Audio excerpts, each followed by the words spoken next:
இன்னைக்கு இதுதான் இன்னைக்கு மிக முக்கியம். உபதேசத்தை கொண்டு வந்து இப்ப கொஞ்ச நாள் இப்படி இருக்குது. ஏமாந்துராதீங்க, ஏமாந்துராதீங்க. நல்லா தெரிஞ்சுக்கொள்ளுங்க. இந்த கொஞ்ச நாள் மாயைக்காக அவன் பண்றது எல்லாம் ஒரு நாள் ஒளிஞ்சு போயிடும். பர்மனண்டா ஒண்ணு இருக்கு பாருங்க, அதுதான் உங்ககிட்ட வந்து நிற்கும். இப்போ கர்த்தர் உங்களுக்கு எனக்கு ஒரு நல்ல முகத்தை கொடுத்துருக்காரு. நம்ம முகம் நமக்கு நல்ல முகம் தான். டெய்லி கண்ணாடியில பாக்குறோம்ல. மற்றவன் நம்மள என்ன வேணா சொல்லிட்டு போட்டோம், அது ஒன்றும் பிரச்சனையே இல்லை. நம்ம முகம் நமக்கு நல்ல முகம். காலை எழுந்திரிச்சோம், பல்ல வளர்க்கணும், முகத்தை கழுவினோன்னு இப்படி பார்க்குறோம் கண்ணாடியில். ஒரு பவுடரும் போடலை, ஒன்றும் போடலை, முகம் நல்லா தான் இருக்கு. திடீர்னு வந்து சொல்லுவாங்க, கல்யாணம் இப்படியே முகத்தை வச்சுக்கிட்டு போய் நின்னா நல்லாவா இருக்கும், கொஞ்சம் மேக்கப் எல்லாம் போடுங்க போடுங்க. உங்களை நான் மேக்கப் போடலாமா வேணாமாங்கிற இடத்துக்கே வரல. இப்ப போடுங்க. அவன் சொன்ன மேக்கப் இருக்குல்ல, அதுக்கு ஒரு 20,000 ரூபா 10,000 ரூபா 5,000 ரூபா நோக்கத்தை போல வாங்கிக்கிட்டு மேக்கப்பை போட்டு போட்டோ கொடுத்து நிற்பான். போட்டோ எடுத்தாச்சு, 3 மணி நேரம் முடிஞ்சாச்சு. வாழ்நாளெல்லாம் மேக்கப்போட வீட்டில் வாழ போறியா? இல்ல வாழ்நாளெல்லாம் இந்த ஒண்ணுமில்லாம முகம் ஒண்ணு இருக்கு, இதோட வாழ போறோமா? இந்த ஒண்ணுமில்லாம முகத்தோட தான் மேக்கப் இல்லாம பிறந்தோம், மேக்கப் இல்லாம போக போறோம். நடுவுல பெரும்பாலும் மேக்கப் இல்லாம தான் வாழ போறோம். நடுவுல ஒரு 3 மணி நேரம் 2 மணி நேரம் நம்ம ஆசைக்கு போட்டுக்கிறோம். ஆனா அது பர்மனன்ட் இல்ல, அது ஒரு நாளும் நிலையாய் நிற்காது. அது ஏதோ சில மணி நேரம். ஆனா நிரந்தரம் எது தெரியுமா? ஒண்ணுமில்லாத இந்த முகம்தான். ஆனா ஒண்ணுமில்லாத இந்த முகத்தை இவன் மதிக்க மாட்டான். ஒண்ணுமில்லாத இந்த முகத்தை இவன் மதிக்க மாட்டான். யாரு? இந்த செழிப்புக்காரன் மதிக்க மாட்டான். நீங்க பாருங்க, ஆக்சுவலா எவ்வளவு அழகா இருக்கும் பாத்தீங்களா? முடிய எப்படி வெட்டிருக்கோம் பாத்தீங்களா? எப்படி நீங்க பண்ணிக்கங்க தம்பி, வேணாங்கல, வேணானே சொல்லல. ஆனா நியாய தீர்ப்புல வந்து நிக்கும் போது மேக்கப்போட நிக்க முடியாது தம்பி, இருதயம் தான் வெளிப்படும். நீ பண்ற எல்லாமே டெம்பரவரி, அது நிலையானது கிடையாது. அது ஒரு நாள் காணாம போகும். ஆனா கர்த்தர் கொடுத்ததுன்னு ஒண்ணு இருக்கு பாத்தீங்களா, அது நிலையானது, அதுதான் கடைசி வரைக்கும். இந்த டெம்பரவரிக்கு நீ கொடுக்கிற இம்பார்ட்டன்ஸ் இருக்கு பாரு, இதுதான் உலகம், இப்படிதான் இருக்கணும். இப்ப முழுக்க முழுக்க விளம்பரம் என்ன வந்துருச்சு? மேக்கப் பத்தி விளம்பரம் வந்துருச்சு. மேக்கப் இல்லாம வெளியே போனா கேவலம் ஆகி போச்சு. முந்தைய கல்யாணத்துக்கு மட்டும் போட்டாங்க, இப்ப வெளியே போனாலே போடணும். அவ்வளவுதான். இல்ல மேக்கப் இல்லாம எப்படி வர்றது கேக்குறாங்க. ஏமா போலாமா வெளியே? என்ன உடனே சொல்றீங்க? இல்ல எப்ப சொல்லணும்? நீங்க காலையில சொல்லியிருந்தா நான் ரெடியா இருப்பேன். என்ன ரெடியா இருப்பேன்? நான் 3 மணிக்கே போய் என்ன பண்ணிருப்பேன்? ஏமா நல்லா முகத்தை கழுவிட்டு போடுறா. அங்க வரவங்க எல்லாம் எப்படி வராங்க? அவங்க வரும்போது நான் மட்டும் எப்படி போய் அங்க நிக்கிறது? என்ன கேவலமா நினைக்க மாட்டாங்களா? நினைக்க மாட்டாங்க. அப்படி கேவலமா நினைக்கிறான்னா அது அவனுடைய பிரச்சனை, அது அவன் பிரச்சனை. ஒரு ஊழியக்காரர் தம் மனைவியை எங்க போனாலும் புடவை கட்டி தான் கூட்டிட்டு போவார். அப்படிதான் போவாங்கன்னு வச்சுங்க. இவ்வாருங்க புடவை கட்டி கூட்டிட்டு போவாருங்கிறது மெசேஜ் ஆகி போச்சு. பொதுவா அப்படிதான் போவாங்க, எல்லா இடத்துக்கும் புடவை கட்டி தான் கூட்டு போவாங்க. இப்ப புடவை கட்டி கூட்டிட்டு போவாங்கன்றது என்ன ஆயிடுச்சு? மெசேஜ்ல சொல்ற மாதிரி ஆயிடுச்சு. அந்த அம்மா போற இடத்தெல்லாம் பார்த்தா வர்றதெல்லாம் பயங்கரமா வரும். இப்போ ஊழியக்காரர்கிட்ட அடிக்கடி சொல்லுவாங்களாம், ஏன்பா அவங்களாம் எப்படி வராங்க பாருப்பா, நீங்க ஏன்பா என்ன இப்படி புடவை கட்டி கூட்டு போறீங்க? அவர் சொல்லுவாராம், ஏமா நல்லா தானே இருக்க, நான் நல்லா தான் இருக்கேன், உங்களுக்கும் நல்லா தான் இருக்கு, வரவங்களுக்கு நல்லா இல்லையே. அவர் சொல்வாராம், நீ எனக்கு மட்டும் நல்லா இருந்தா போதும். அவன் ஒரு 1/2 மணி நேரம் பார்க்க போறான், போத்துட்டு போயிடுவான். இந்த அம்மாவுக்கு மனசு கஷ்டமாவே இருந்துச்சான். என்னடா இது, எங்க போனாலும் இப்படியே போறமே இப்படியே போறமே இப்படியே போறமே. ஒரு நாள் ஒரு பெரிய கூட்டம். அந்த கூட்டத்துல ஒரு விஐபி அவரு மைக்கில் சொல்றாராம், நான் இந்த இவங்கெல்லாம் கூட்டத்துக்கு நானும் ஒரு 10 வருஷமா வந்துகிட்டு இருக்கிறேன், பார்க்குறேன். அந்த ஊழியக்கார் பேரை சொல்லி, அவருடைய மனைவி மட்டும்தான் எப்பவுமே டீசெண்டா வரும், டீசெண்டா போகும், அந்த அம்மா மாதிரி தான் இருக்கணும் அப்படின்னு மேடையில் சாட்சி சொன்னார். இப்போ இந்த அம்மா திரும்பி ஊழியக்காரரை பார்த்து அவர் சொன்னார், இது எனக்குரிய புகழ்ச்சி, நான் தான் உன்னை இப்படி கூப்பிட்டு வந்திருக்கிறேன், நீ என்ன பார்க்காத. எதுக்கு சொல்றேன்னு தெரியுமா? ஒரு நாள் நம்ம விஐபி ஒருத்தர் வருவார், அவரோ முகத்தை பார்க்கிறவர் அல்ல, இருதயத்தை பார்க்கிறவர். இன்னைக்கு இருக்கிற நான் இந்த மேக்கப் எல்லாம் சொன்னது உதாரணத்துக்கு வச்சுக்கோங்க, ஆனா உள்ளுக்குள்ள நான் பேசிட்டு இருக்கிறேன். இன்னைக்கு இந்த உலகத்தின் மாயையான உபதேசம், செழிப்பு, கேட்கறதுக்கு அப்படி இப்படி, இது எல்லாம் ஒரு நாள் அழிந்து போகும். காயின் பிறக்கிறான், இன்னைக்கு சபைகள்ல காயின் தான் பிறந்துகிட்டு இருக்கிறான். அதனால சபை நிரம்புது, ஆராதனை அது இது நல்ல பயங்கரம், மீடியா டெவலப்மெண்ட் அது இது, சபையும் பயங்கர கிராண்ட். இன்னைக்கு விசுவாசி கூட, சில விசுவாசிகளுக்கெல்லாம் நாங்க அந்த சர்ச் பிலீவர் அப்படின்னு சொல்றதுல ஒரு பெருமை இருக்கு. ஒரு சின்ன சர்ச்சை சொல்றதுக்கு அதுக்கு யோசிக்குது. அதுவே ஒரு பெரிய சர்ச்சு 10,000 பேர் வராங்கன்னா சொல்றதுக்கு கௌரவம், நாங்க ஆக்சுவலி அந்த சர்ச் மெம்பர் அப்படின்னு. நியாய தீர்ப்புல சர்ச்சு நிக்குமா? அந்த சர்ச்சு நிக்குமா? ஆனா எந்த சர்ச்சு நிக்கும் தெரியுமா? 50 பேர் இருந்தாலும் சத்தியத்தை பேசி 50 பேரையும் பரலோகத்துக்கு ஒருத்தன் கூட்டு போறான் பாருங்க, அந்த சர்ச்சு நிக்கும். காயினுடைய கோட்டையும், காயினுடைய கோட்டைக்குள்ள இருந்த பட்டணத்துக்குள்ள இருந்த காரியங்கள் தண்ணிக்கே அழிஞ்சு போச்சு. ஆனா இன்னைக்கு வரப்போறது நெருப்பு. நெருப்புல எதுவுமே நிக்காது. தண்ணியில கூட 1-2 தப்பிச்சிரும், நெருப்புல ஒண்ணுமே தப்பிக்காது. நமக்கு வரப்போற நியாய தீர்ப்பு ரொம்ப ஸ்ட்ராங். இப்ப நமக்கு பிறக்கிற பிள்ளை இருக்கு பாருங்க, சேத்து, அவங்களுக்கு பிறந்தது காயின், பொல்லாங்கனால் உண்டாயிருந்த காயின். ஆனா நீங்க நான் எப்படி பிறக்கிறோம் தெரியுமா? அதே 1 யோவான் 3ஆம் அதிகாரம், 1 யோவான் 3ஆம் அதிகாரம் 9வது வசனம். தேவனால் பிறந்த எவனும் பாவம் செய்யான், ஏனெனில் அவருடைய வித்து அவனுக்குள் தரித்திருக்கிறது. அவருடைய வித்துனா என்ன? அவருடைய வித்துனா என்ன? வசனம். அவரே வசனம் தானே. அப்ப அவர் வித்துனா என்ன? வசனம். சர்பத்தின் வித்து ஆதாம் ஏவாளுடைய காதுல போயிருச்சு, காயின் பிறந்துட்டான். பிறக்கும் போதே எப்படி பிறக்கிறான்? கோவக்காரன், மூர்க்கம், பொறாமை, சகோதரன் மேல் பொல்லாங்கு, கொலகாரன், இப்படி பிறக்கிறான். அதே இங்க எப்படி பிறக்கிறான்? இங்க இருக்கிறவன் எப்படி பிறக்கிறான்? தேவனால் பிறக்கிறான். இங்க எப்படி? சாந்த குணம், அமைதி, பொறுமை, தாழ்மை எல்லாம் இங்க இருக்கு. இங்க இருக்கிறவனை பத்தி பேசி பாருங்க, ஏசுநாதரை நீங்க தாடி மயிரை பிடிச்சி இழுத்து பாருங்க, அமைதியா நிப்பாரு. ஆனா இவன் அப்படி இல்லை. இவனை ஏதாவது பேசி பாருங்க, உடனே கெட்ட வார்த்தைக்கு பதிலா வேற ஒரு நல்ல வார்த்தை பேசுவான். அவ்வளவுதான். ஏன்னா ரட்சிக்கப்பட்டோம்ல, கெட்ட வார்த்தை பேச மாட்டான். அந்த கெட்ட வார்த்தைக்கு ஈக்குவலா ஒரு நல்ல வார்த்தை பேசுவான். கோபம், மூர்க்கம் எல்லாம் இருக்கு, இங்க பாக்குறாரு. இது வேற, இது தேவனுடைய வித்து, இது தேவனுடைய வசனம். இதுல உண்டானது எப்படி இருக்கும்? இது ஒன்னே ஒண்ணு செய்யும், சோதனம் பண்ணும், கடைசியா ஒரு பேழை கட்டும். அந்த பேழை கூட கர்த்தர் சொன்னாலும் கட்டும். அது வான் கட்டி ஆண்டவர் என்ன சொன்னாரோ அதை மட்டும் செஞ்சுட்டு போகும். இப்ப இந்த 2 பேரை பார்க்கும் போது, இந்த பசங்களும் காயின் பசங்களையும் சேத்துடைய பசங்களையும் பார்க்கும் போது, இவங்க ஒண்ணும் இல்லாதவங்க, இவனுங்க எல்லாம் உள்ளவங்க. ஆனா எல்லாம் உள்ளது நியாய தீர்ப்பிலே நிக்காது. இந்த பூமியில ஒன்னும் இல்ல, ஆனா வானத்துக்கு பூமிக்கு நடுவுல பேழை நிக்கும். சபை பரலோகத்துக்கு போய் நிக்கும், நடுவுல பரதீசில போய் நிக்கும். அப்போ உங்களுக்கும் எனக்கும் எது தேவைங்கிறத நீங்க புரிஞ்சுக்கணும். உங்க காதுல வந்து விழும், சொல்லுவாங்க, என்ன உங்க சபை இப்படியே இருக்கு, நல்ல கர்த்தருடைய நாமத்துல ஜெபம் பண்ணிட்டு HDFC பேங்க்ல கடனை வாங்குங்க, ஊர பக்கத்துல நல்ல ஒரு இடத்தை கேளுங்க 4 ஏக்கர்ல.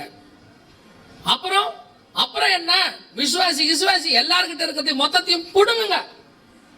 எப்படி கேட்கணும்னே உங்களுக்கு தெரியலையே, என்ன பண்ணலாம்? விசுவாசிங்களுக்கு ஆளுக்கு ஒரு உண்டியல் கொடுங்க. அப்புறம் என்ன செய்யலாம்? பிரியாணி வீங்க. அப்புறம் என்ன செய்யலாம்? வடை சுட்டு வீங்க. அப்புறம் என்ன செய்யலாம்? சபையா வித்துருங்க. ஏன் புறா வித்தா, காசுக்காரனா மாறினா, எல்லாம் செஞ்சு எப்படியாவது கஷ்டப்பட்டு கடன் பிரதிஷ்டை பண்ற அன்னைக்கு, சபை பிரதிஷ்டை பண்ற அன்னைக்கு சாட்சி சொல்லுவாங்க, கர்த்தருடைய பெரியார கிருபையினாலே இவ்வளோ பெரிய சபையை கொடுத்தார், ஆனாலும் கூட 10 லட்சம் கோடி ரூபாய் கடன் இருக்கிறது, கர்த்தர் அடைக்க முடியாது, ஜெபம் பண்ணுவோம். அது கர்த்தர் கொடுக்கல, அது கர்த்தர் கொடுக்கல. பேழை கட்டுறதுக்கு கடனே வராது.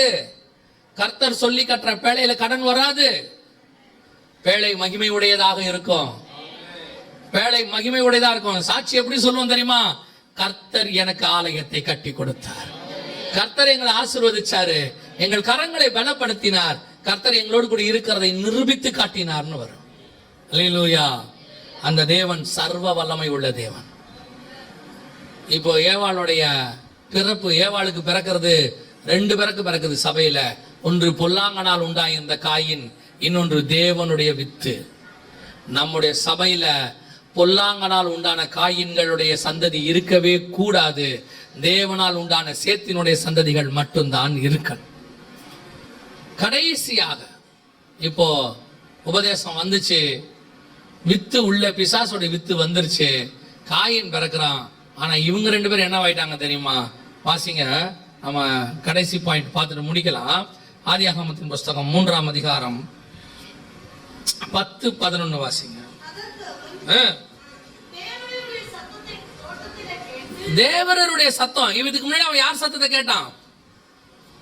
அதுக்கு முன்னாடி யார் சத்தத்தை கேட்டாங்க? சர்பத்தின் சத்தத்தை கேட்டாங்க. இப்ப யார் சத்தத்தை கேட்கிறாங்க? தேவனுடைய சத்தம். வாசிங்க.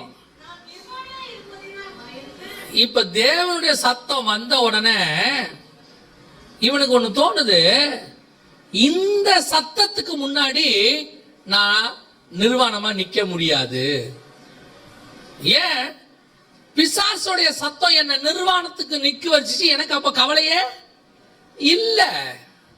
பிசாசு சத்தம் வரும்போது நான் நிர்வாணங்கிற கவலையே எனக்கு இல்ல. ஆனா கர்த்தருடைய சத்தம் வரும்போது இந்த நிர்வாணம் எனக்கு ஒரு பயத்தை உண்டாக்குகிறது. எனக்கு ஒரு பயம் வருது. ஐயோ இப்படி இருக்குதே. இப்ப வாசிங்க, திருப்பி வாசி, தொடர்ந்து வாசிங்க. பயந்து ஒளிந்து கொண்டேன். அப்பொழுது அவர்,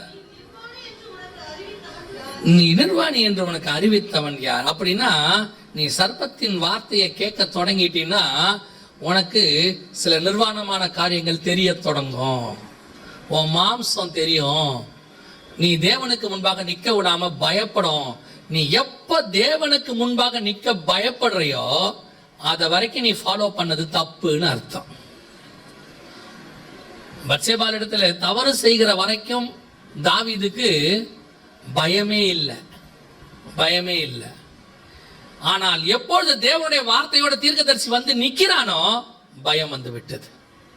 கர்த்தருடைய வார்த்தைக்கு முன்னாடி என்ன வந்துருச்சு? பயம் வந்துருச்சு.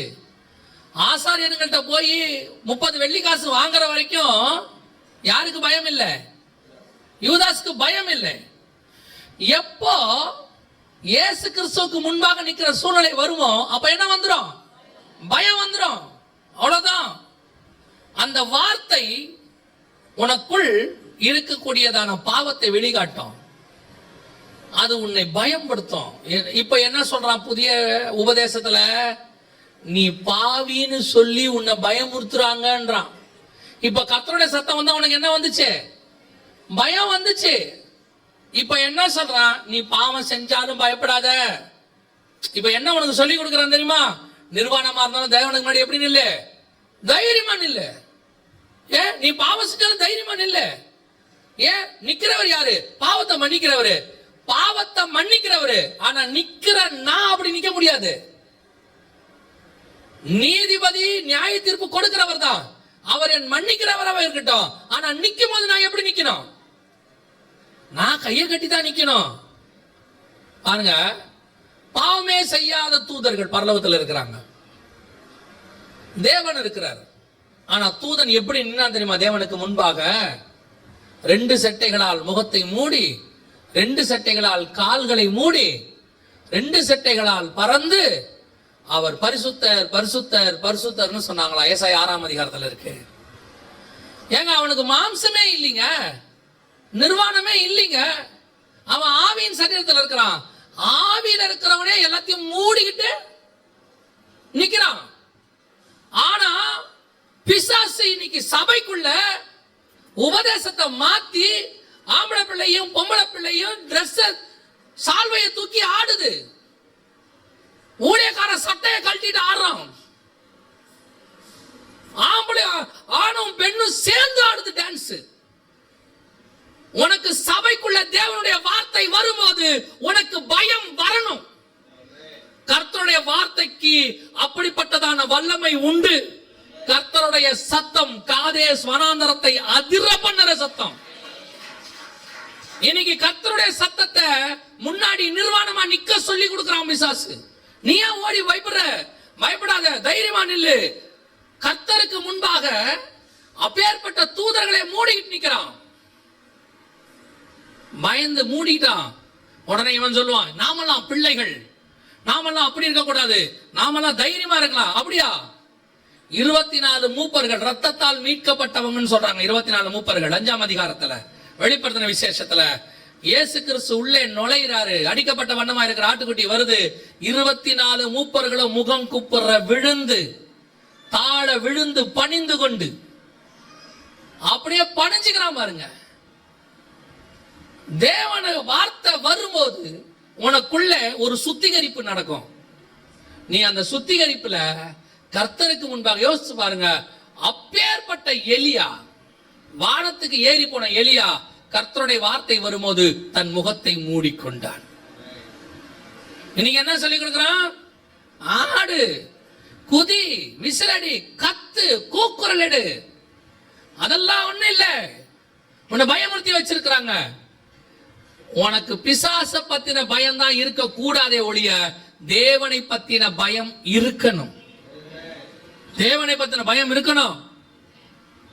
இன்னைக்கு இதான் கடைசி காலத்துல பிசாசனுடைய உபதேசத்துல ஒண்ணு. உன் நிர்வாணத்தை போய் தேவனுக்கு முன்பாக காட்ட வைக்கிறான். எங்கெங்கெல்லாம் நல்லா கவனிங்க, எங்கெங்கெல்லாம் பிசாசு உள்ள புகுந்தானோ அங்கங்கெல்லாம் நிர்வாணம் வரும். அங்கங்கெல்லாம் நிர்வாணம் வரும். பாருங்க, 3ஆம் அதிகாரத்துல பிசாசு வந்து உபதேசம் சொன்னான். என்ன வந்துச்சு? நிர்வாணம் வந்துச்சு. அதே மாதிரி நோவாவுடைய பசங்க எப்போ காம் அடுத்தவருடைய பாவத்தை போய் வெளியே சொல்றதுக்குள்ள மாறினானோ அங்க என்ன வந்துச்சு? நிர்வாணம் வந்துச்சு. அவனும் நிர்வாணத்தை போய் அறிவித்தான் இருக்கு. இங்கேயும் நிர்வாணத்தை அறிவிச்சான்னு இருக்கு. அடுத்து இஸ்ரவேல் ஜனங்கள் பொன் கன்றுக்குட்டிக்கு முன்னாடி ஆடினாங்க. ஆடும்போது எப்படி ஆடினாங்க தெரியுமா? நிர்வாணமா ஆடினாங்கன்னு இருக்குது. 32ஆம் அதிகாரம் யாத்ராகமத்தின் புஸ்தகம் 32ஆம் அதிகாரம் வாசிங்க. 32ஆம் அதிகாரம் 25வது வசனம். ஜனங்கள் தங்கள் பகைவருக்குள் அவமானப்படத்தக்கதாக ஆரோன் அவர்களை நிர்வாணமாக்கி இருந்தான். எங்கெங்கெல்லாம் பிசாசு உள்ளே வருதோ நிர்வாணம் வரும். இப்போ சபைக்குள்ள அப்படிப்பட்ட காரியங்களை பிசாசு நுழைக்க தொடங்கி இருக்கிறான். ரொம்ப கேர்ஃபுல்லா இருக்கணும். வாலிபர் கூட்டத்துக்கு அனுப்புறேன், அங்க அனுப்புறேன்னு யார் கூப்பிட்டாலும் அனுப்பக்கூடாது. சபையில நடக்கிற வாலிபர் கூட்டம் வேற, அங்க நடத்துறாங்க, பஸ் பிடிச்சிட்டு போறோம், இங்க நடத்துறாங்க. பார்த்து நடத்துற ஆள் யாரு? அந்த இடத்துக்கு போனா வாலிபன் எதனால் தன் வழியை சுத்தம் பண்ணுவான்? வசனத்தின்படி காத்து கொள்ளுகிறதுனால் தானே, ஆடுறதுனால் தானே அல்ல, விசில் அடிக்கிறதுனால் தானே அல்ல. வாலிபனுடைய மாம்சத்தை திருப்திப்படுத்துகிற கூட்டங்கள் கிடையாது. வாலிபனுடைய ஆத்மாவுக்கு தான் வசனம். இவங்க என்ன நினைச்சுக்கிறாங்க அந்த கடைசி காலத்துலனா, இந்த ஆரோன் பொன் கன்றுக்குட்டி செஞ்சுட்டு ஏன் நிர்வாணமாக்கினார் தெரியுமா? அவங்க விளையாடத் தொடங்கினார்கள். அந்த 32ஆம் அதிகாரத்தில் நீங்க பாத்தீங்கன்னா அவர்கள் புசித்து குடித்து விளையாடும்படி எழுந்திருத்தார்கள். யாத்ராகமத்தின் புஸ்தகத்துல 32 தான் நினைக்கிறேன். அதுவும் 32ஆம் அதிகாரம் 6வது வசனம்.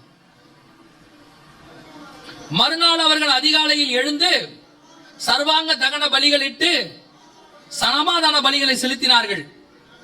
பின்பு ஜனங்கள் புசிக்கவும் குடிக்கவும் உட்கார்ந்து விளையாட எந்திரிச்சாங்க. இதுதான் இன்னைக்கு நடக்கிற எல்லா வாலிபர் கூட்டத்திலையும். சமாதான பலி இருக்கு, சர்வாங்க பலி இருக்கு, கொஞ்சம் என்டர்டைன்மெண்ட்டும் இருக்கணுங்க. அதாவது வசனம் கேட்கும் போது கேட்கட்டும், விளையாடும் போது விளையாடட்டும். கடைசியா நிர்வாணத்துல போய் நிற்கும். கடைசியா எங்க போய் நிற்கும்? நிர்வாணத்துல போய் நிற்கும். இப்ப நம்ம சொன்னோம்னா நம்மலாம் இப்போ வந்து பழமைவாதி ஆயிட்டோம். இவங்கெல்லாம் பிசாசினுடைய உபதேசம் இன்னைக்கு புதுமைவாதி ஆயிடுச்சு. ஒருத்தர் சொல்றாரு வாலிபர் கூட்டத்தில், ஆணும் இல்லை பெண்ணும் இல்லை, 2 பேரும் சேர்ந்து ஆடுங்கள்.